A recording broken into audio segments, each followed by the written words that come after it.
Đây nhom mình đi bắt con cua nha. Đây. Đi xem thử con cua cái trong nước này có hay không nha. Đi xem thử nhá các bạn ơi. Các bạn ơi, bạn em không đi nữa.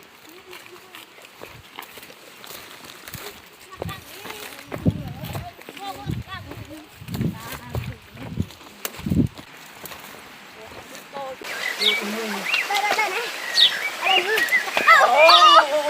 Nó vào đó, nó vào đó. Con ở đây á, nó vào nè. Nó vào. Tặng con. Nó vào tầng 2 ở đây các bạn.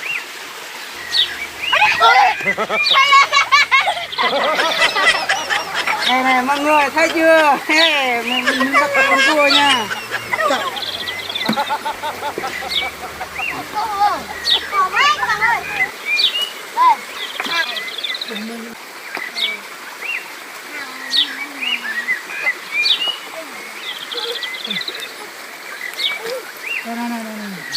Đây, bắt được con cua đây. Đây, con nó đây. Đây. Ô, đây, con to xíu rồi. Con bị ôm rồi nha. Bỏ trong thùng này này. Ý ơi, nhanh lên đây đừng mơ. Đây, đưa hết cái này luôn. Hôm nay nhóm của mình đi bắt con cua nha mọi người nha.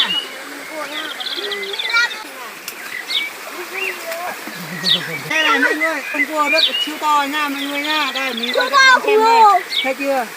Rất là to. Đấy. Đây là các bạn nha, đẹp lắm.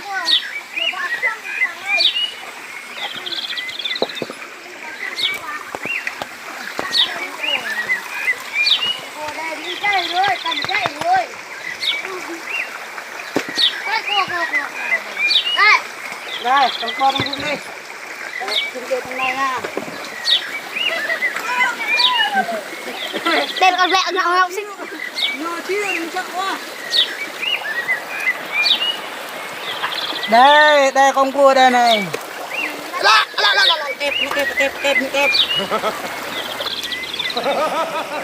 Đây, có một con chút xíu đây.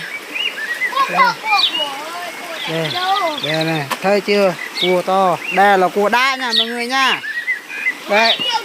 Đây là cua đá rất là nhỏ thôi, không phải là to giống cua cha tim.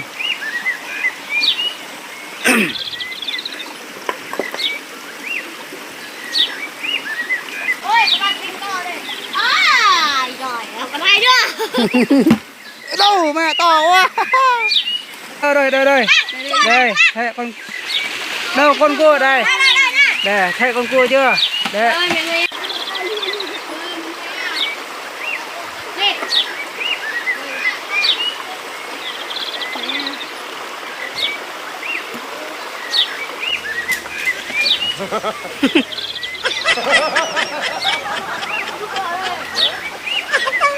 Rồi.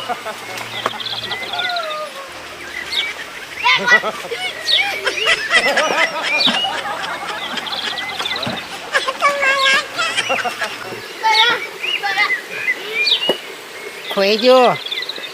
Khỏe như trâu chứ.